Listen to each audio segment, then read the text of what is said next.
Gracias por recibirme. ¿Qué Perdón tal, que te Esteban? tutee. Te Perdón. pido por favor Sí, que lo sí, sigas ya- haciendo. Ya lo sé, me lo marcaste muchas veces. Por eso tuteo, no es un tema de falta de respeto a la investidura presidencial. Pero ¿desde cuándo, digamos, o sea, tutear a alguien fue una falta de respeto? No, para mí no. Para mí la falta de respeto es mentir, calumniar, injuriar, ensuciar gente. Y lo puedes hacer con mucho respeto, ¿eh? Con un lenguaje florido, pulcro y faltar el respeto de manera brutal y ser profundamente violento, aún usando palabras suaves y lindas. Te juro que iba a empezar la entrevista por otro lado, pero ya que me abriste la puerta con eso, y hoy escribiste un comentario muy fuerte en Twitter que dice periodistas, y ayer en una entrevista en Estados Unidos también fuiste muy duro. No, yo no fui duro. A ver. Yo fui sincero y yo describo cuál es mi experiencia sobre gran parte del periodismo. Y de hecho el tuit arranca Salvo haciendo excepciones. referencia a gran parte del periodismo. Es decir, con lo cual, el que se siente aludido, problema de él. Desde mi punto de vista, gran parte del periodismo le gusta el boxeo de muy alta violencia, pero llegando a niveles de violencia enorme, pero con la situación particular de que el contrario tiene que estar atado de pies y manos. De modo tal que el periodista puede golpear con toda la violencia que quiera, se puede hacer el Muhammad Ali, o Cassius Clay, según como quieran decirle, ¿sí? Y pegarle todo lo que quiera y hacerse el crack y todo.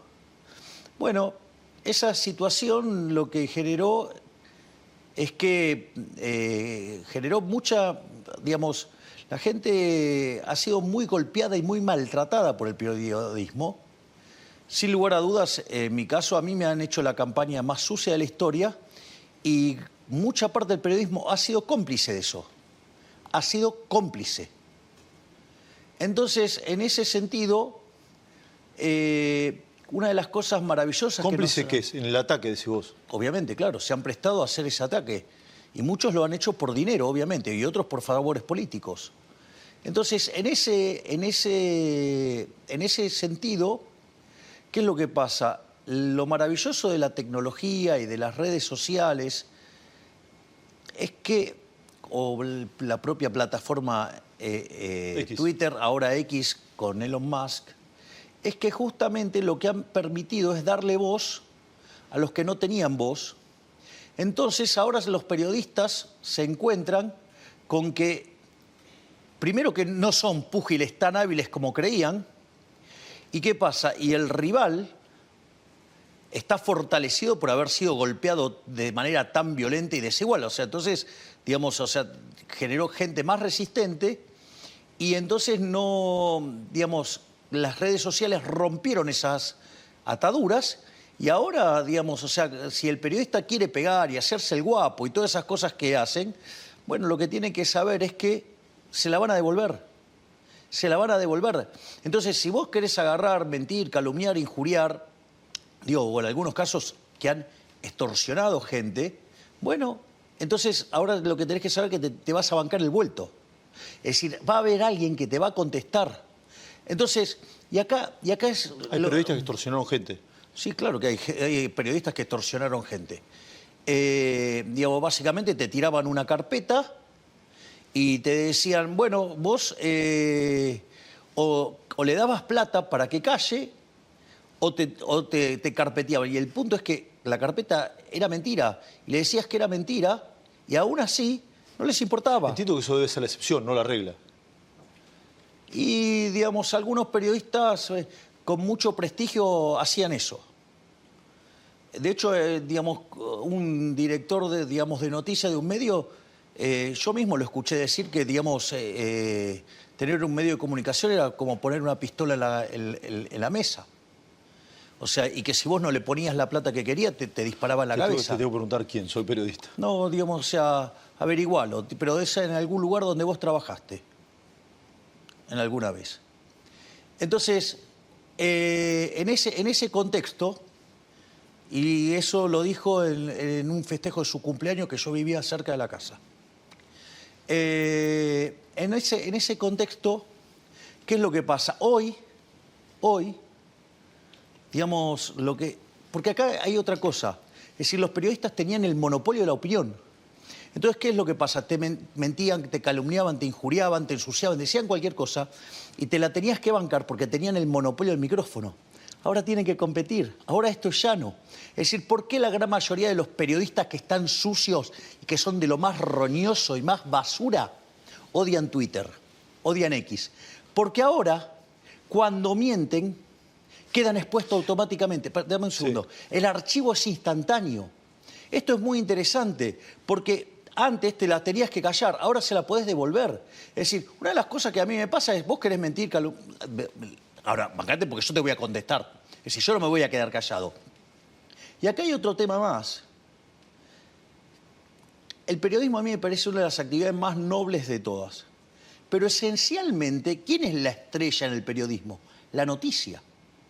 El periodismo de opinión hizo que algunas personas, que son como una suerte de océano con 1 centímetro de profundidad, se creyeron que eran, digamos, dioses y que vos no lo podías tocar y que además, si querían, te estropeaban la vida.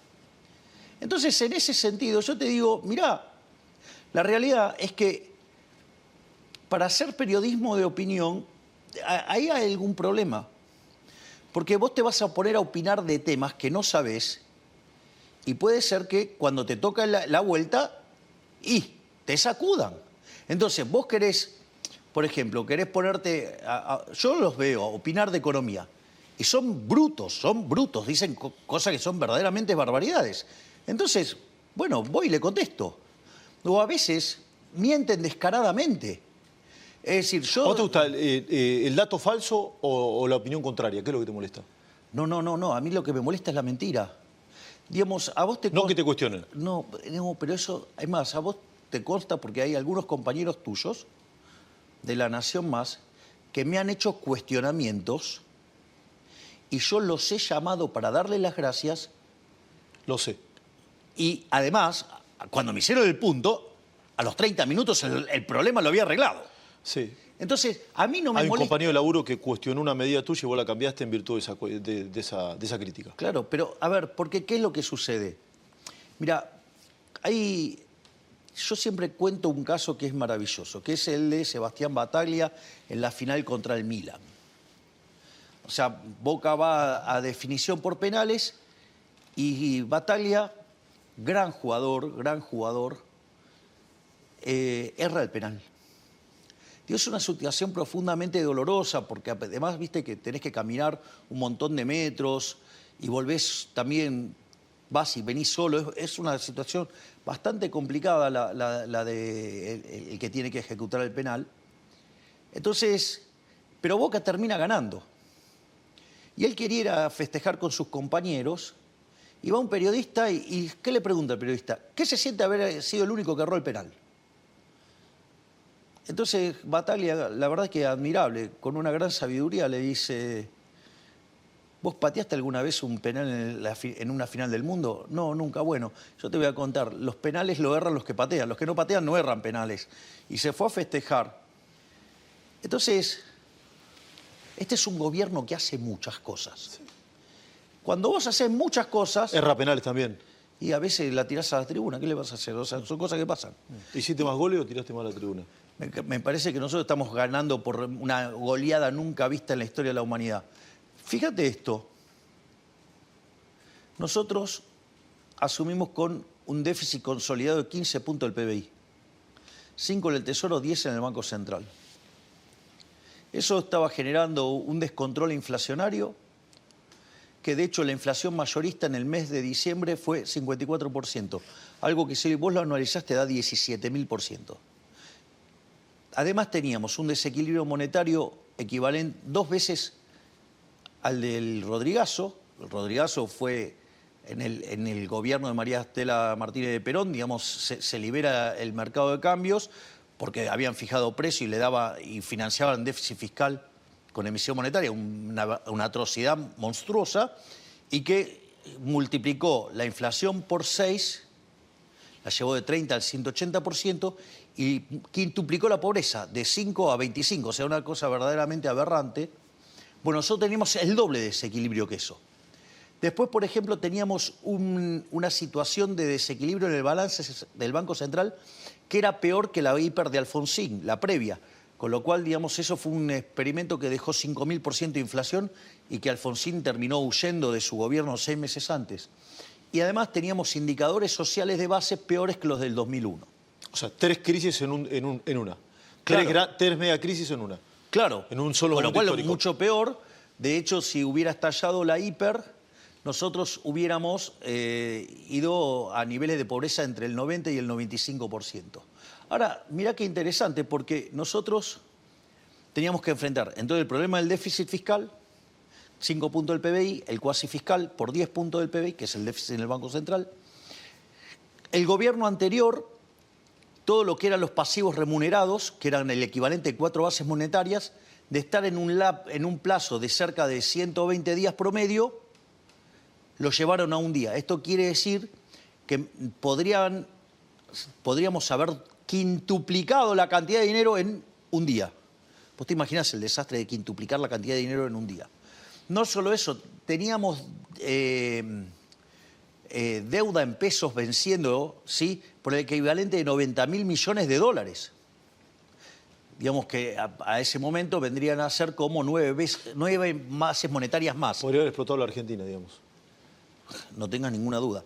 Estaba armado para que explotara y para que en diciembre empezaran los saqueos y en enero ya volviera el peronismo al poder. ¿Cómo eso? La primera vez que lo contás eso. ¿Cómo es eso? Claro, era una bomba armada para que... Ellos creían que nosotros no éramos liberales libertarios. Es decir, creían que éramos liberales libertarados. Está lleno de liberales libertarados que dicen, este gobierno no es liberal, es un gobierno liberticida, no levantó el cepo, no hizo esto. No. O sea, que se la pasa criticando.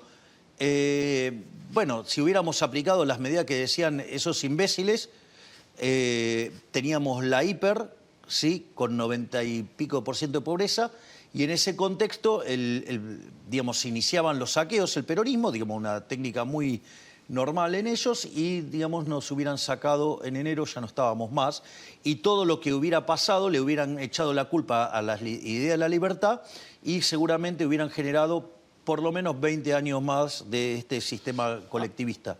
Pero déjame, porque todavía falta más. A ver. Teníamos 50.000 millones de dólares de deuda de la CIRA, con lo cual, si no arreglábamos la cuestión comercial, la economía se paraba porque no podía importar insumos. Teníamos 10.000 millones de dólares o un poco más de deuda con los pagos de dividendos. Teníamos, además, reservas internacionales netas negativas por 12.000 millones de dólares. Entonces, ese era el cuadro de situación que nosotros teníamos. Entonces, dijimos, bueno, para cortar la inflación hay que cortar la emisión monetaria. Eso tenía dos fases iniciales. La primera era ir a déficit cero. Nosotros hacemos el postulado de que íbamos a ir a déficit cero durante el 2024. Nos dijeron que estábamos locos, era lo más suave que nos dijeron, que era imposible ajustar más que un punto del PBI por año, pero que eso ya era casi delirante. ¿Y qué vas a poner un plan Bonex también? Sí, ahora eso voy cuando voy a la parte monetaria. Y en ese contexto, que era imposible. Nosotros, de hecho, nos encontramos con el programa del Fondo Monetario Internacional caído, porque, digamos, el gobierno anterior lo había violado sistemáticamente. Teníamos vencimientos de deuda en dólares por 25.000 millones de dólares, gran parte con organismos multilaterales, y había que poner en caja el programa. Eso, en términos generales, te tarda, digamos, 3 meses. ¿Sabes cuánto tiempo lo resolvimos nosotros? ¿Cuánto? Un fin de semana. Imagínate la fuerza que tenía el programa. El Fondo Monetario Internacional, la verdad que dijo, bueno, estas son las metas de ustedes, con que le cumpliéramos las metas que había dado el gobierno anterior, lo cual implicaba un sobreajuste, digamos, les alcanzaba. El fondo no creía que podíamos hacer lo que hicimos. Y lo increíble es que nosotros alcanzamos el equilibrio fiscal en enero. Y a partir de ahí, digamos, la cuenta del resultado financiero de Argentina quedó neutra. Esto tuvo varios impactos. Hay uno que es el más fácil y es que si vos no tenés déficit financiero, la deuda no crece. Si la deuda no crece, la relación deuda-producto cae. Por lo tanto, vos te convertís en solvente, o sea, sos un pagador. tener los bonos en 20, 25 dólares con un riesgo país de 3.000, hoy están cerca de 70 con un riesgo país de 740. Gran logro. Además, teníamos el problema del Banco Central, ¿sí? Que decían que íbamos a hacer un plan Bonex. Nosotros no hicimos un plan Bonex. Y a diferencia de... O no decían nada cómo iban a arreglar el problema de los pasivos remunerados, o antes las LELIQs, o antes las LEBACs. Nosotros lo que hicimos es que conforme íbamos mejorando las cuentas públicas e íbamos validando las cuentas públicas positivas, superavitarias, eso nos permitió, digamos, pasar deuda del Banco Central, que siempre debería haber sido deuda del Tesoro, al Tesoro. O sea, con lo cual, además, en términos digamos, de deuda, no es que cambiaba el hecho de que si vos la sacás del Banco Central, deja de ser emisión monetaria futura y por ende la expectativa de inflación cae. Bueno, ese trabajo que la verdad es que no sabíamos cuánto tiempo iba a demandar, porque eran 4 bases monetarias que había que sacar, era un tema bastante complejo.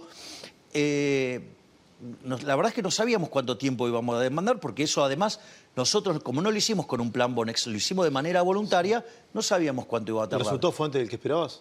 Muchísimo antes, lo resolvimos en 6 meses. Entonces, ¿qué es lo que pasa? Y eso lo que hizo es, frenaste el mecanismo de emisión por déficit fiscal, frenaste el mecanismo de emisión endógena, digamos por el cuasi fiscal. Nosotros, digamos, diseñamos el crawling peg, que eso también fue muy importante, porque cuando nosotros teníamos que mirar el salto cambiario, porque no podíamos sacar el cepo, porque teníamos un montón de problemas en el balance del Banco Central de stocks. Sí, ¿y ahora lo puedes sacar? Ahora voy a decirte bajo qué condiciones lo voy a sacar. Sacar lo voy a sacar. ¿El año que viene? Sacar lo voy a sacar. Pero yo te voy a dar las condiciones. Esto es lo mismo que yo decía con el tema de los pasivos remunerados. Daba las condiciones bajo las cuales los íbamos a sacar. Porque como nosotros creemos en la libertad, digamos, esto es un proceso de mercado y se tiene que resolver voluntariamente por los individuos. Entonces, conforme nosotros fuimos solidificando nuestra posición fiscal, fue posible pasar la deuda desde el Banco Central al Tesoro Nacional. Como además hicimos un salto cambiario, achicamos el exceso de oferta de divisas. Todos decían, no, 600, o sea, y nosotros agarramos y dijimos, no, vamos a tratar de minimizar la brecha. Con lo cual achicamos el exceso de demanda de divisas, con lo cual achicamos el exceso de oferta en el resto de la economía. Por ende, digamos, cayó menos la actividad, cayó menos el empleo, cayeron menos los salarios reales y hubo menos pobres indigentes de los que podría haber habido. Eso también fue una cuestión de estrategia y de diseño. Entonces, en 6 meses limpiamos la hoja del Banco Central. Esto es un milagro. O sea que en 6 meses Argentina hizo un ajuste fiscal de 15 puntos del PBI. Eso no existe en la historia de la humanidad que haya alguien hecho eso. No solo por la magnitud, que no es replicable, sino en la cantidad de tiempo. ¿Me pones un poquito ahí, Javi? No, pero quiero terminar de contar de estas cosas porque me parecen que son de una importancia que esto la gente lo tiene que saber, porque digamos, o sea, iba a ocurrir un cataclismo y acá no ocurrió ese cataclismo. Entonces, digo, la gente tiene que tener conciencia de lo que recibimos, porque hoy el caso argentino se estudia en todo el mundo de lo que hicimos. De hecho, te cuento algo, Thomas Sargent, Premio Nobel de Economía, especialista en hiperinflaciones, pidió verme, el 10 de diciembre viene a verme Thomas Sargent. Hoy me pasó, digamos, una captura de pantalla, Agustín Echevarne, del Premio Nobel de Economía Edmund Phelps, digamos, dedicándome un libro. O sea, y también he cosechado, digamos, palabras elogiosas de tipos como Robert Barro, o sea, que es profesor en Harvard con Sturzenegger. Entonces, por eso digo, o sea, mientras que acá, digo, siguen criticando y parece que estuviéramos en el medio de la Segunda Guerra Mundial, sucede que en el mundo, digamos, reconocen nuestros logros de manera impresionante. Entonces, otra cosa que también es importante, decían, bueno, pero cuando bajen la inflación lo van a hacer a un costo monstruoso en términos de actividad. Te paso un dato. Ayer salió el dato de inflación mayorista. 1,3, ¿no? 1,2. 1,2. ¿Sabes cuánto es eso anualizado? 15. ¿Cuánto? 15. Es decir, que la inflación la bajamos más de 1000 veces. ¿Te das cuenta, no? O sea, de 17.000 a 15. Vos me podés decir, no, bueno, pero eso no le importa a la gente. A la gente le importa la inflación consumidor. La inflación consumidor fue 2,7. Ahora, sucede que nosotros tenemos el crawling peg y tenemos la inflación internacional. Eso te da una inflación inducida de más o menos del 2,5 mensual. Con lo cual, la verdadera inflación es 0,2. 0,2 anualizado es 2,5% anual. Es decir, te das cuenta que estamos llevando a la inflación a niveles que oscilan entre el 2,5 y el 15. Ah, que la inflación deje de ser noticia, digamos. Claro, exacto. Ahora, ¿qué era lo que nos decían? Bueno, pero esto va a ser en términos, tener un costo en términos de actividad monstruoso y entonces, digamos, va a explotar la pobreza y la indigencia. Esto también es muy interesante. Cuando vos tomás, es decir, está claro que digamos, es incuestionable la caída de la inflación, incuestionable. No hay ningún tipo de duda, pero para mí es un tema central de la ciudadanía. Vos dijiste, no le importa a nadie, para mí sí, ¿eh? Bueno, está bien, Sí. digamos, o sea... Pero lo dijiste con ironía, yo lo sé. no importa, lo dije como lo dije y listo. Ahora vamos al tema de actividad. Vos tenés un indicador que se llama EMAE, que es el estimador mensual de la actividad económica. Es una proxy del PBI de frecuencia mensual. Cuando vos empezás a mirar, si vos querés ver claramente qué pasó, tendrías que ver en cuánto estaba el EMAE en diciembre y cuánto está ahora. ¿Cuánto estaba en diciembre? Dios, si lo querés en nivel es 142,6 u 8. Que es digamos, no tiene sentido digamos, mirarlo en nivel, pero digamos, sí. Es un índice. Que cuando vos tomás el dato desestacionalizado de agosto, es el mismo. En septiembre ya lo pasás. Es decir, quiere decir que la actividad económica, cuando termine el año, no termina abajo, termina arriba. Eso quiere decir que la recesión se terminó. La recesión terminó en abril-mayo. Entonces ahora el punto es el siguiente, es decir, la economía cayó y rebotó y hoy está por encima del nivel que tenía en diciembre. O sea, eso muestra que vos hiciste el ajuste fiscal más grande de la historia y no tuviste, digamos, impacto en actividad punta a punta. En realidad, punta a punta mejoró. Obviamente que cuando tomes la frecuencia en la cual se mide el PBI, que son trimestres, y como vos venías cayendo, los primeros te van a quedar comparando contra niveles muy altos, pero es como que me echaras la culpa a mí, digo, de la debacle que traía el gobierno anterior. O la pobreza del primer semestre que dio más alta. Bien, eso es lo que quiero contar también. Entonces vas a terminar con un PBI punta a punta habiendo tenido una tasa positiva. Pero muy bien vos me señalás el tema de la pobreza, eso es genial. Vos, digamos, o sea, ¿cuál es la pobreza que dejó el kirchnerismo? ¿41 o el 57 que digamos, al que saltó en diciembre en las estimaciones que hace Martín González Rosada? Digo que es un excelente economista de la Universidad de Itela y que se dedica a este tipo de cosas. ¿Qué es lo que pasa? Vos tenías un dato promedio. Ese dato promedio tiene datos muy bajos de julio y datos muy altos de diciembre. Entonces te está mostrando un número falso en términos estadísticos porque si la serie viene creciendo, el promedio subestima lo malo de la serie. ¿Hasta ahí vamos? Sí. Después hay otro problema que es el efecto del sinceramiento. ¿Te consta que había controles de precios en el gobierno anterior? Claramente. Bien. Y te consta que las... cuidados. Claro, exacto. Y te consta que las góndolas estaban desabastecidas. Sí, no había oferta. Bien, exacto. Esto es muy importante. Porque esto explica por qué salta... Yo te hago una pregunta, y lo voy a poner así muy grosero. Esteban, te doy 10 millones de dólares. ¿Cómo te sentís? Y mejor que ahora, probablemente. Bueno, ahora te digo, bueno, yo te doy esos 10 millones de dólares, pero vos vas a estar solo en una isla como Robinson Crusoe. Me prefiero estar donde estoy ahora, sin los 10 millones de dólares. ¿Te das cuenta? ¿Qué pasa? Argentina mide la pobreza por línea de ingreso. O sea, y en realidad vos computás una canasta, la básica alimentaria para la línea de indigencia y la básica total, que es una combinación lineal de de indigencia, digamos, o la alimentaria, y eso, digamos, por algo que se llama coeficiente de Engel, y te da la canasta básica total, y eso es los ingresos que vos necesitas tener para no caer en la pobreza. no caer en la pobreza. ¿Qué es lo que pasa? Y esto, cuando vos tenés controles de precios, los precios que controlan, ¿cuáles son? Los que entran... Los que están controlados. Los de la lista Los que entran en las canastas, claro. Entonces, además la tenés subdeclarada. Pero no porque, digamos, es un problema el INDEC. Es un problema, digo, que el que hace la política económica lo hace a propósito. Es un mentiroso. Si los controles de precios los funcionaron nunca. Es el INDEC de Moreno, digamos. No necesitas el INDEC de Moreno. Digamos, o sea, pero el ministro de Economía te lo hace sabiendo, digamos, cuáles son los productos que están en la canasta y entonces te miente la canasta. Ahora, ¿cuál es el problema? Que como vos tenías inflación creciente, o sea, déficit fiscal, lo financiabas con una emisión monetaria, ¿sabes cuánto emitió el gobierno anterior para pagar déficit el año pasado? ¿Cuánto? 13 puntos del PBI, la base era 2,5. Listo, ya está, ¿me entendés? Que tenías un desastre. ¿Para vos eso es un delito, Javier? Hoy, para mí sí, pero no está, el Código Penal no lo dice, tipificado, claro, digamos, como delito. El Código Penal no lo dice. Claro, exacto. Para mí emitir dinero es un delito, pero digo, porque es una falsificación.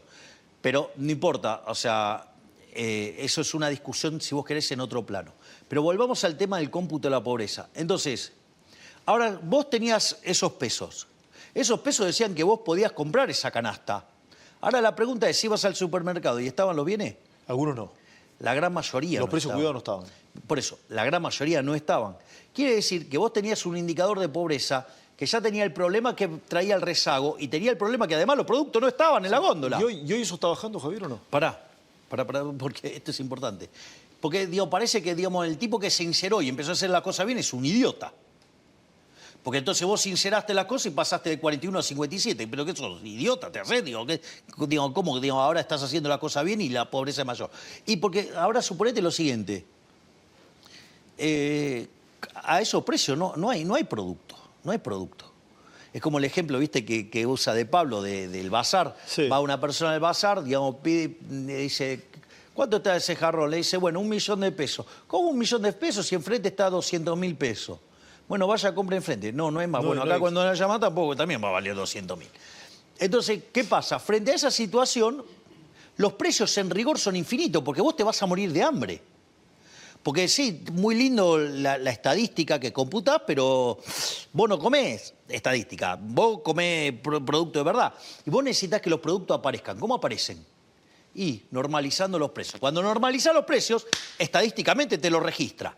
Y eso hace que te sincere el nivel de pobreza que había. Entonces te salta a 57%. ¿Sabes cuánto es hoy el nivel de pobreza acorde a las estimaciones de Martín González Rosada? ¿Cuánto? 46. Vos te das cuenta, la bajamos 11 puntos. ¿Bajaste la pobreza 11 puntos? Bajamos la pobreza en 9 meses en 11 puntos. Sí. A ver, Javier... 9, 10 meses. Sí. 11 puntos. Vos te das cuenta, Sí. ¿no? Digamos, de lo que hicimos. O sea, estamos destruyendo la inflación. No sufrimos en actividad, no sufrimos en empleo. Los salarios reales están por encima de lo que teníamos cuando asumimos. ¿Vos sabés cuánto era el salario básico promedio, digamos, formal, ¿Cuánto? antes de que asumimos? $300. ¿Sabés cuánto es hoy? ¿Cuánto? 1.100. ¿Cómo? ¡Hey! Venía a hablarme de recuperación. Bueno, hoy el dólar está abajo del que asumimos, porque cuando asumimos estaba en 1.300, hoy está a menos de 1.100. Sí, a ver, porque quiero seguir con esto en la economía, que es súper interesante. Te subestimaron como candidato. Esto es un dato, ni siquiera es mi opinión. Te subestimaron. La política tradicional te subestimó. Muchos de mis colegas, buena gente, te subestimaron también. Y muchos lo han dicho, lo subestimamos como candidato. ¿Te subestimaron como presidente también o no? No lo sé, yo trabajo y listo, a mí no me importa. Digo, si yo me hubiera comido las operaciones, las falsas encuestas, o me hubiera rendido ante los golpes que me pegaban los periodistas, porque los periodistas golpearon bien fuerte, hay algunos que jugaron activamente. Hay gente que se metió con mi mamá, con mi papá, con mi hermana, con mis hijos de 4 patas, es decir, con mi intimidad, se metieron con todo, no les importó nada. Digo, es más, hasta no hace mucho, digamos, o sea, digamos, y tengo de testigo un economista, un consultor muy importante, drones. los drones para espiarme adentro de mi casa. ¿Vos te parece normal todo eso? ¿Lo mandó medio de comunicación eso, Javier? Sí. Ahora la pregunta es, esto es muy interesante, porque el otro día estaba mirando digamos, vi el recorte de un programa y entonces un periodista dice que ellos no, digamos, o sea, ellos no habían hecho esto.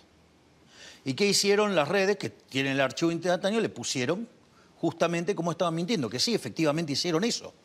Es más, porque aparte no necesariamente lo tenés que hacer de modo directo.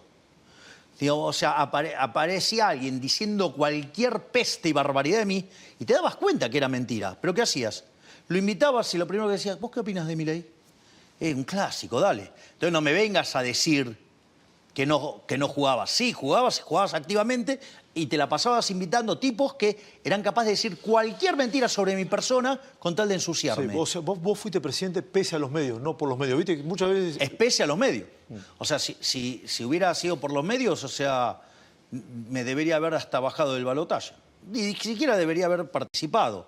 De hecho, lo que decían es que con dificultad que no iba a poder armar estructura, nada, pero que pasaba las PASO y después nos caíamos en la general a niveles, digamos, del 2%. Iba a ser un fracaso rotundo. ¿Y ahora hay un cambio de era?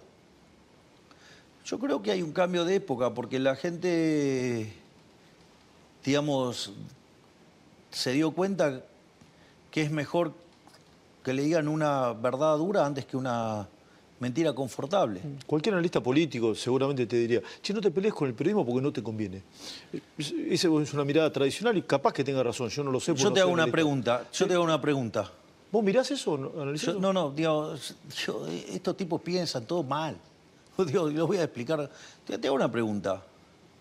En el barrio tenés un matón que va y les cobra peaje a todo el mundo para hacer cosas y si no lo revienta a trompadas.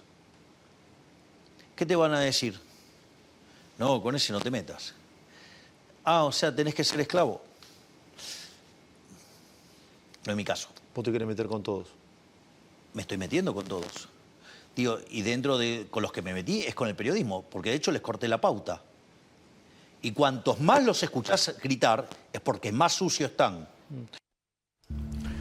Bueno, primera parte de la nota. Sí, a continuación comienza a contar cómo es la toma de decisiones dentro del gobierno.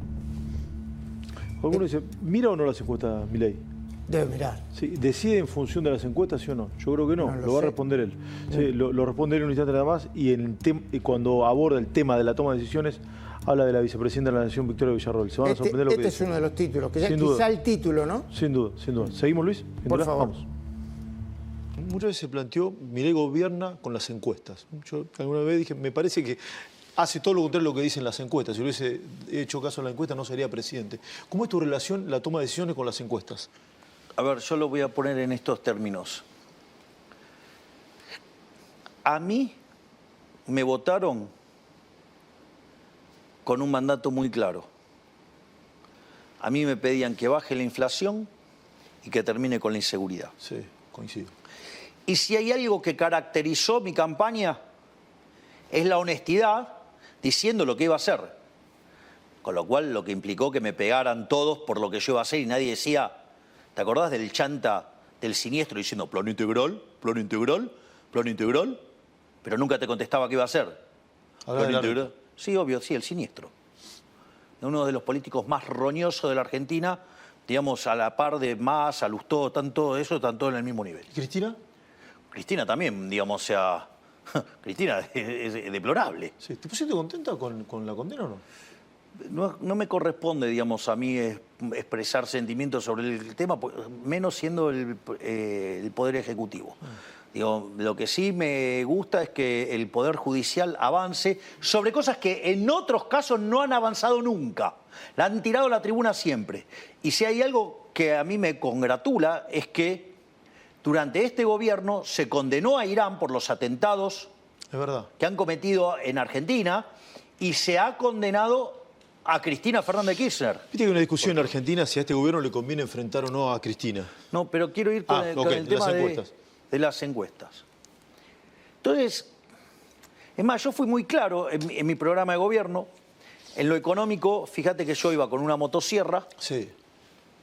Digo, modelo que lo está copiando un tal Elon Musk. Y los Mac te copió la motosierra. De hecho, interactúo con él y con Habeck, no me sale bien ahora el nombre. Digamos, porque no es con quien yo interactúo con él. Y, digamos, con el modelo Sturzenegger para desregular. ¿Hablas con WhatsApp seguido con él? No es por WhatsApp, nosotros nos comunicamos directamente por el directo de Twitter, de X. Sí, porque ese, digamos, lo tiene todo el tiempo a mano. Entonces, básicamente, por un lado, la motosierra, el ajuste fiscal. Por otra parte, nosotros hablamos de competencia de monedas. Después le pusieron dolarización, pero siempre fue competencia de moneda. Hoy existe competencia de moneda. ¿Sabes que si vos quisieras hacer una transacción hoy en dólar, bueno, lo que quieras lo puedes hacer? Lo puedo hacer. Lo que quieras. Puedes hacer la moneda que se te dé la gana. Tema no menor. Con lo cual en eso también avanzamos. Pero no solo eso. Yo dije que el que las hace las paga. Digamos, terminamos con los piquetes, no hay más piquetes en la Argentina. Eso es cierto. Dijimos que íbamos a terminar con los gerentes de la pobreza, terminamos con los gerentes de la pobreza. Y decían que eso era imposible, ¿no? Y nosotros lo hicimos. Mirá cómo funcionó el plan Bandera en Rosario, digamos, con la gestión de Bullrich. Lo hizo bajar los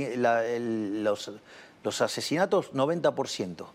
Vamos, digamos, o sea, mirá cómo están mejorando los indicadores de seguridad. De hecho, es tan importante el programa de seguridad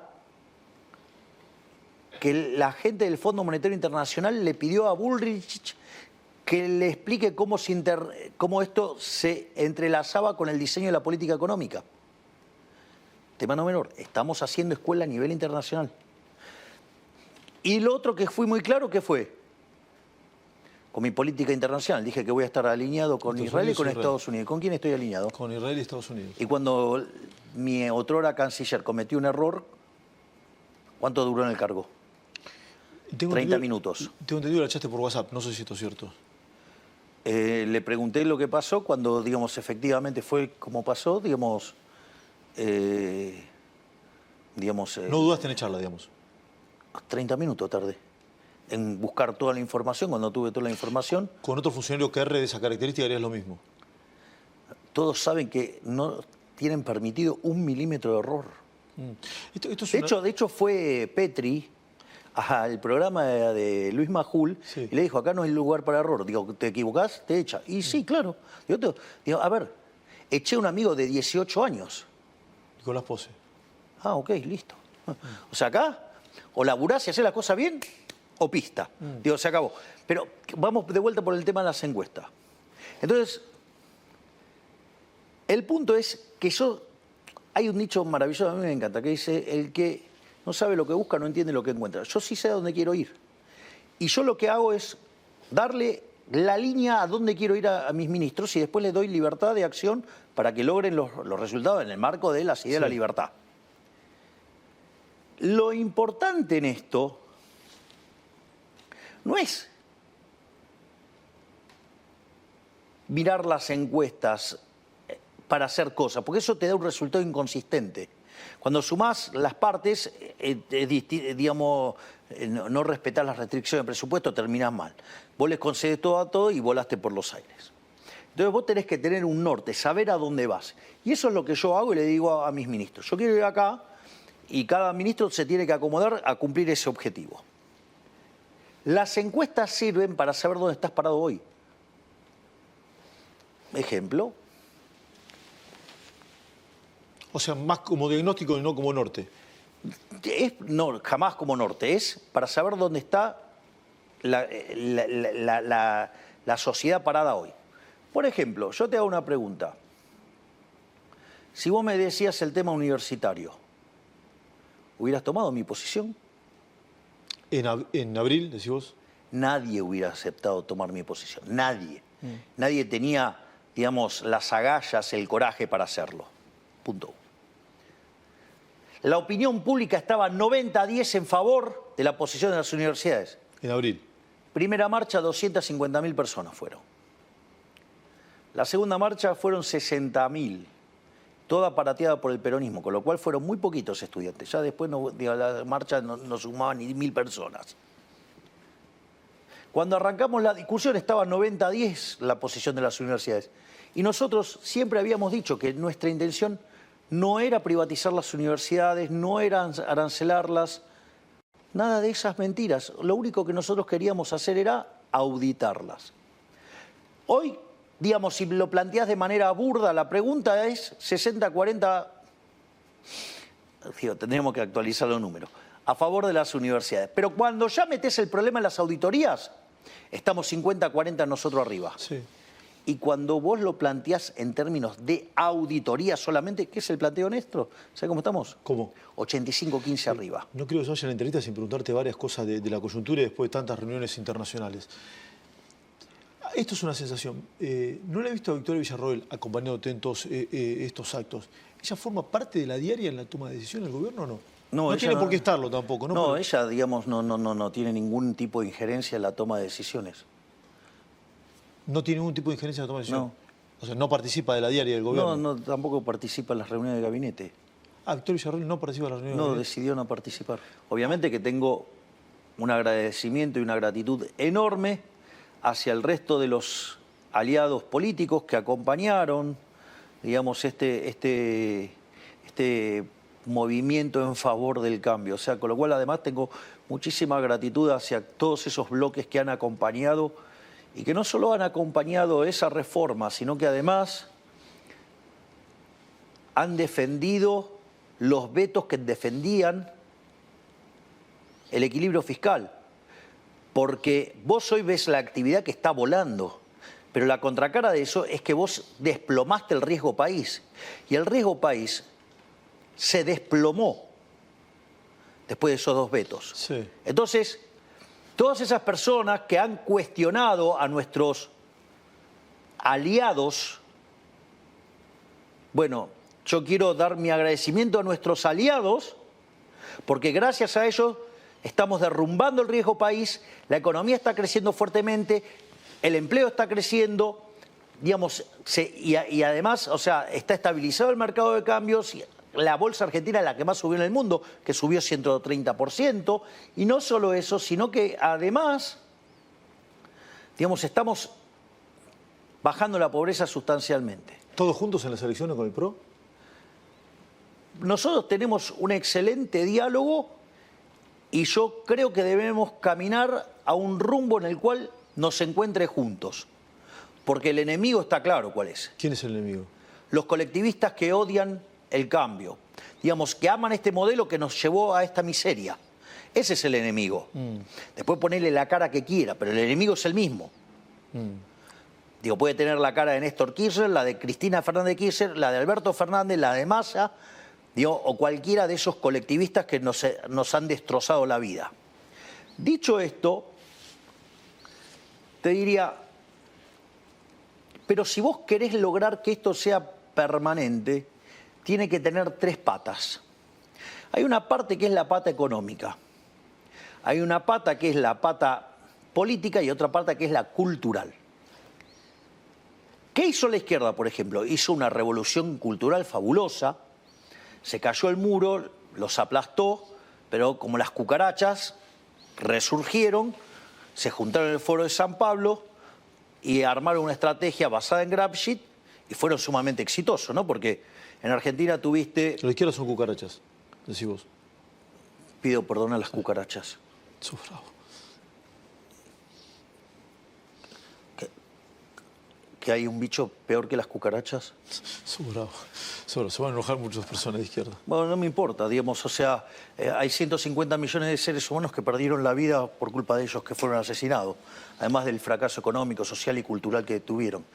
Entonces, fíjate esto, y fueron muy exitosos, porque tuviste 3 periodos Kirchner más el de Alberto, 4, en Uruguay tuviste a Mujica, a Tabaré Vázquez, en Chile tuviste a Lago, a Bachelet 2 veces, a Boric ahora. En Paraguay tuviste a Lugo, en Bolivia Evo Morales. En Bolivia Evo Morales, Brasil, a Lula. en Brasil a Lula y a Dilma Rousseff, en Perú a Castillo, en Colombia a Petro, en España, Pedro Sánchez, si querés. Sí, Pedro Sánchez y Zapatero. En México, López Obrador y la persona que está ahora, que es directamente comunista, pero así declarada, por decirlo de alguna manera. Me estoy olvidando algún caso más de... O sea, fueron muy exitosos políticamente. Entonces, dieron la batalla cultural, fueron exitosos políticamente. En Venezuela, vamos. Sí, sí, bueno, eso lo veo. Digamos, Chávez y Maduro. Sí, hay 3 dictaduras ya, Venezuela, Bueno, Nicaragua y Cuba. No. Entonces, fíjate esto. Fueron muy exitosos en lo cultural, en lo político, pero un desastre en lo económico y se están cayendo a pedazos, y eso pasa también con el wokismo a nivel mundial, básicamente porque no le funciona la economía. Ahora, nosotros sí tenemos el modelo económico correcto, que es un modelo exitoso. Si vos creés que esta reforma tiene que ser permanente y para eso tenés que ganar las legislativas. Ahora, pero por eso, vos tenés el modelo y la verdad, digamos, estamos probando que funciona. ¿Sí o no? Estamos probando que funciona. Digamos, economistas de los más prestigiosos del mundo, digamos, o sea, validan esto. Digamos, tengo una lista enorme, digamos, de economistas que me quieren ver. Digo, no puedo ver todo porque, digo, no me da la agenda. Me encantaría, pero no me da la agenda. Es lo mismo que cuando voy a estos foros internacionales. Digo, tendría que chequearlo con Gerardo, pero había como... Gerardo Huerta, ¿no? Sí, entre 50 y 70 pedidos de bilaterales, o sea, no me da el lomo para... Hace un año en las elecciones, ¿te imaginabas eso o no? Hablar con Donald Trump, hablar con Elon Musk. Digo, no, la verdad que no. Digo, después si querés hablamos de esas cosas, pero quiero seguir con esto de cómo es la batalla. Entonces, ok, la economía va bien. Ahora, otra cosa que vos necesitás es tener un brazo político. Vos sabés lo que cuesta armar un partido en Argentina. Sí. O sea, de hecho, el Partido Libertario estuvo un montón de tiempo para ver si podía armar un partido. Antes habían hecho Liberal Libertario y no pasó. Hay un montón de experimentos fallidos que si no tenían combustible de gobiernos que querían crear falsa competencia, no lo sacaban. Digo, se te caían las afiliaciones, te impugnaban, digo, todo y nunca sacaba su partido. Mi hermana, la supuesta repostera, o pastelera, no sé cómo le dicen. Repostera. Repostera. Como si eso fuera un delito. Y que no sabe nada de política, en 6 meses armó un partido. Creo que hoy sale la legalización del partido a nivel nacional, tengo entendido. ¿Qué me contás? Digo, mirá dónde nos puso la repostera. Porque sin mi hermana... ¿La ves candidata a tu hermana? No sé, es un problema de ellos, hablarla con ella. Digamos, porque yo para hacer este tipo de previsiones no soy mandado a hacer, porque yo te recuerdo... Yo le pregunté y en off me dijo que no, pero... No, yo te voy a contar algo. Cuando en el año 2018, en New York City, Esper decide lanzarse como candidato presidencial, me agarró Alberto Venegas Linchijo, o sea, el prócer, y me dijo... pero usted no se va a meter esto, mire que lo necesitamos en la batalla cultural. Le dije, no, profe, ni en pedo. ¿De dónde estás parado acá? Digo, estamos en la Casa Rosada. Este es mi despacho. Digo, para los que no saben, este es mi despacho, es donde laburo cuando vengo acá. Porque a mí me gusta laburar en Olivos. Porque salgo del dormitorio, me voy al escritorio y ya me pongo a laburar a las 7 de la mañana, ya estoy con el cuchillo entre los dientes, hasta las 11 de la noche no paro. Pero bueno, ese es un problema de... Todos los días toma decisiones. Todos los días. Pero fíjate, esto es interesante. Adorni me va a matar porque se hizo más larga la entrevista. No importa, digamos, o sea, después verás cómo la fraccionás. Sí, sigue con trabajo Adorni igual, por las dudas. Adorni es un crack. Sí. Adorni es una de las grandes revelaciones. ¿Lo anoto como candidato o no? No sé, pregúntale, es un problema de él. Bueno. No, porque yo digo, ¿qué puedo decir? Si yo digo algo que decidí, estaba sobre mí mismo la decisión, dije ni en pedo y mirá dónde estoy. O sea, con lo cual... Si no le pude pegar a la mía, menos le puedo pegar a la de mi hermana. Y tampoco le puedo pegar a la de Adorni. Entonces, armó el partido en 6 meses. Y lo otro que vos tenés que tener es la batalla cultural. Y nosotros lo que estamos haciendo es integrar esos tres elementos. Porque si vos no haces la batalla cultural, te pasa lo que le pasó a Chile. Modelo exitoso, se los comió la izquierda con la estrategia Gramsci, se cayeron. Entonces, nosotros estamos trabajando en los tres frentes activamente. Entonces, eso no quiere decir que yo estoy todo el tiempo pensando... No, digo, se llama división de trabajo, digo, yo me encargo del ejecutivo que funcione, digamos, mi hermana se encarga de que el brazo político funcione y hay gente que se dedica a la batalla cultural. Tengo las últimas dos preguntas con un tema que es muy del círculo rojo y se comenta mucho, que es el tema de la Corte. ¿Te preocupa que la Corte quede de 3 miembros o no es un tema que te...? A ver, hay que ver si, digamos, puede... Es del círculo rojo y de la República, ¿no? Que quede claro, ¿no? No, está bien, yo entiendo eso. Lo que hay que ver es si, digamos, puede funcionar operativamente a la luz de los problemas que tiene Argentina. Por eso yo envié 2 pliegos y bueno, están ahí, digamos, están... No avanzan. Bueno, está bien, digamos, esa decisión del Senado. Si no avanza, no avanza, ¿qué le vamos a hacer? O sea, digo, yo voy a tratar de agotar la instancia institucional de que salga por donde tiene que salir, que es por el Senado. O sea, yo, digamos, o sea, en eso el ministro, digo, el jefe de gabinete, Guillermo Francos, labura a brazo partido, interactuando con el Congreso, con las provincias, así es que a mí me gustaría que salga como tiene que salir por el Senado. O sea, y no tener que encontrarme con situaciones donde hay, digamos, un desborde y que no puede funcionar y que queda atascado y que no lo podamos resolver. Me parece que, espero que, digamos, los senadores acepten los dictámenes y podamos pasarlos y aprobarlos. Hablaste del penal de Bataglia, que lo erró. ¿Cuál penal erraste en este año? Dijiste que como pateaste mucho, erraste unos cuantos. Dices, che, lo erraste, ¿no? Porque por los goles ya los contaste. Sí, nosotros en un momento creíamos que nosotros, viste que el programa monetario tuvo 4 etapas.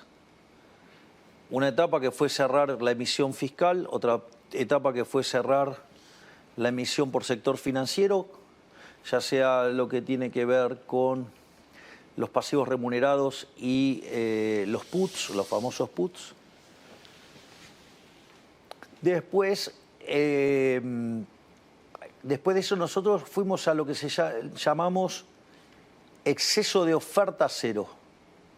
Es decir, solamente íbamos a emitir contrademanda de dinero. Eso significaba que podías emitir para comprar dólares. Y una de las cosas que nos dimos cuenta es que cuando vos tenés control de capitales, esa operación de venta de dólares, que es comprar pesos para después comprar un bien, y eso es demanda de dinero y por lo tanto no es inflacionario, como los exportadores están obligados a liquidar, esa emisión de dinero no necesariamente tiene una contraparte de demanda de dinero. Y eso hizo que durante 4 meses la tasa de inflación no perforara el 4%. Motivo por el cual, frente a los ataques especulativos, nosotros decidimos ir a emisión monetaria cero. La base monetaria amplia está fija. Entonces, y ahí están las condiciones para salir del cepo. Una es, la primera etapa, ahora necesitas que durante 3 meses tengamos una inflación al consumidor en torno al 2,5%. Una vez que pase eso, bajamos el crawling peg a 1% mensual. Hoy de 2. Bueno, por eso. Con lo cual, La mitad. digamos, si nosotros validamos 2 meses más con inflación del 2,5 y después vamos a inflación del 1,5, digamos, se termina el problema del crawling peg. Pero eso no es suficiente todavía. Tenemos que terminar de resolver el problema de los stocks. Si conseguimos ayuda internacional, lo podemos resolver más rápido. Si no conseguimos la ayuda internacional, vamos a seguir remándola nosotros. ¿Préstamo del Fondo Monetario? Por ejemplo. ¿Vas a pedir un préstamo? Estamos estudiando distintas alternativas, porque El tema es que con la caída del riesgo país que estamos teniendo, Puede salir al mercado. las quizás. cosas se están volviendo mucho más simples. De vuelta, necesitamos también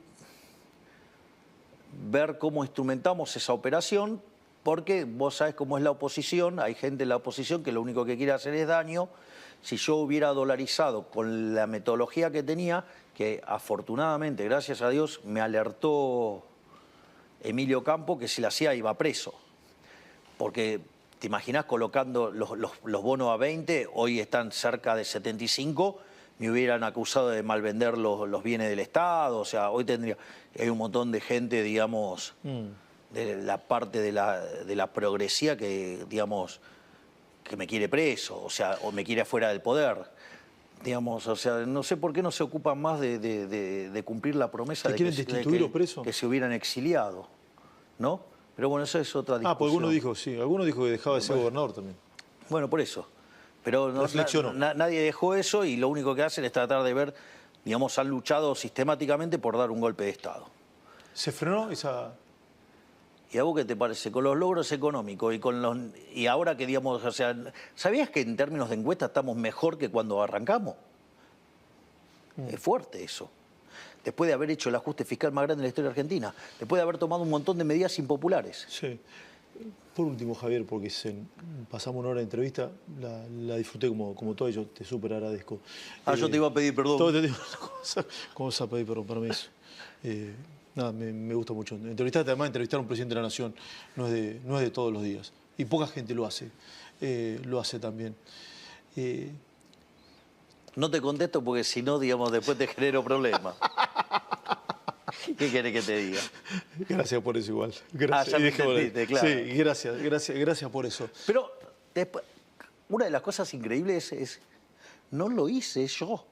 Lo hizo la gente. Ya lo sé. Mencioné una nota tuya y se pusieron a emocionarte. ¿Qué querés que te haga? ¿Qué querés que le haga? Digo, lo decidió la gente, no lo decidí yo. Sí. Que eso algunos no lo entienden. Javier, ¿qué mensaje le das a los argentinos? Mucha gente la está pasando mal, otra que confía fuertemente en el gobierno, pero hay un sector que todavía está ahí, ¿no? ¿Qué le decís? Que estamos haciendo el mejor gobierno de la historia. Mira, el mejor gobierno de la historia había sido el gobierno de Carlos Menem. El otro día, Emilio Campo puso la experiencia de los programas de estabilización exitosos de la Argentina. Hoy estamos palo a palo con el de convertibilidad y si limpiás la inflación inducida, estamos igual ya. Punto 1. Ahora, ¿cuál es la gran diferencia? Que nosotros no venimos de una hiper, o sea, nosotros la evitamos la hiper. Cuando vos tenés una hiper, estabilizar después es muy fácil. Porque se destruyen todos los activos monetarios en términos reales, entonces, digo, la mera recuperación de la demanda de dinero te saca. Punto 1.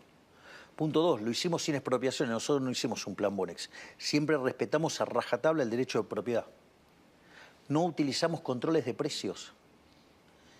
Y lo más increíble de todo, lo hicimos sin fijar el tipo de cambio, con lo cual, digamos, eso es un elemento no menor, porque eso te permite anclar más fácil los precios. Y no solo eso, sino que además todo esto lo hicimos con recomposición tarifaria. Digo, este es un caso, digamos, verdaderamente milagroso. ¿Por qué fue el mejor gobierno el de Menem? Por la convertibilidad más las reformas estructurales. Por lo tanto, nuestro programa de estabilización ya está dando pruebas que es mucho mejor que la convertibilidad. Claramente es sostenible porque, digamos, o sea, se construye sobre un ancla fiscal, que es el superávit financiero, se construye sobre un ancla monetaria, fijamos la cantidad de dinero, y no solo eso, sino que además tenemos un ancla monetaria, cambiaria. Además, en términos de reformas estructurales, ya hicimos una reforma estructural 8 veces más grande. Te voy a contar una anécdota divertida. Pero desde que ingresó Sturzenegger, todos los días saca entre 1 y 5 regulaciones. Estaba en la reunión con Modi de la India. Entonces, nada, yo le cuento, digamos, y le digo, sí, el ministro de Sturzenegger me trae muchas alegrías todos los días porque todos los días está desregulando algo. A mí me da una alegría enorme. Hemos exportado este modelo, digamos, o sea, lo cita, digamos, o sea, Elon Musk, el propio Trump, digo, están todos fascinados. Y la otra parte es la motosierra que es Caputo, ¿no? O sea, con lo cual, digamos, o sea, digo, y hoy, le digo, hoy quitó 4 regulaciones. Y le tengo que pedir perdón a Federico, porque habíamos quitado 44. O sea, yo creo que no me lo dijo para que no estalle de alegría en el medio de la reunión, digo, sabiendo que yo llego a ver que sacamos 44 regulaciones, me ponía a saltar arriba de la mesa. Digo, Federico me conoce, o sea, digo, llega a hacer eso y yo me levanto de la reunión, ¿me entendés? O sea, voy y le doy un abrazo, ¿me entendés? Entonces, digo, yo creo que digo, porque semejante emoción de ver borrar 44 regulaciones en un día, es demasiado bueno. Y después hay una reflexión que me encantó de un colega que se llama Salvador Di Stefano, porque yo digo, creo que sigo siendo economista. Dice, Milei tiene un compromiso con el ajuste, con el equilibrio fiscal, pero además le encanta recortar el gasto público, él disfruta la motosierra. Vos sabés que, dice, no le tocó a la casta. 15 puntos de ajuste. Hay 10 que se hicieron sobre el Banco Central. ¿Eso es a la gente o a la casta? Si estábamos discutiendo la hiperinflación en diciembre y hoy hay créditos hipotecarios a 30 años, ¿quién hizo el ajuste? ¿La gente o la casta? O sea, con lo cual esos 10 lo pagó la casta. 1. Es más, los bancos tuvieron que empezar a trabajar de bancos, no de rueda de auxilio. Dándole plata a la gente. Del Banco Central que financiaba el Tesoro, ¿no? Digamos. Con lo cual, ya ahí tenés 2/3 que está claro que la gente se benefició con 10 puntos menos de emisión monetaria. Y después, los 5 puntos en el Tesoro, que en realidad fueron 6 y uno fue para dar contención social desde el Ministerio de Capital Humano, que dicho sea de paso, mientras que el gobierno digamos, que amaba a los pobres, que lo único que hacía era multiplicarlos, le cubría el 50% de la canasta básica y ahora le cubrimos el 100, ¿no? Digo, entre otras cosas. Pero al margen de eso, mirá que esto, digamos, lo interesante es que nosotros vamos a seguir con nuestro programa de reformas estructurales. Y claramente el 95% del ajuste cayó sobre la casa, porque para la obra pública, las transferencias discrecionales, los empleados públicos, los contratos, los subsidios, ¿a quién es eso? Sí. A la casta. Entonces, ¿sabes qué? Vamos a una Argentina que entró en el sendero más virtuoso de su historia. Estamos haciendo el mejor gobierno de la historia, porque hoy le sacamos varios cuerpos al gobierno de Menem. Entonces, lo que tengo para decirle a la gente es que apuesten por el país, porque esto no se vio nunca en la historia argentina y tampoco se vio en el mundo. Hoy todo el mundo nos manifiesta admiración. Entonces, ¿qué es lo que tengo para decirle? Mire, no sé cómo va a ser el futuro, pero lo único que les puedo afirmar es que va a ser muchísimo mejor, porque estamos haciendo grande la Argentina nuevamente. Este es un gobierno MAGA. Make Argentina Great Again. Gracias, Javier. Gracias, Esteban. Por haberme recibido por esta entrevista. Gracias, perdón por lo extenso. No, por favor. Del feudo a todos los señores, es la marcha del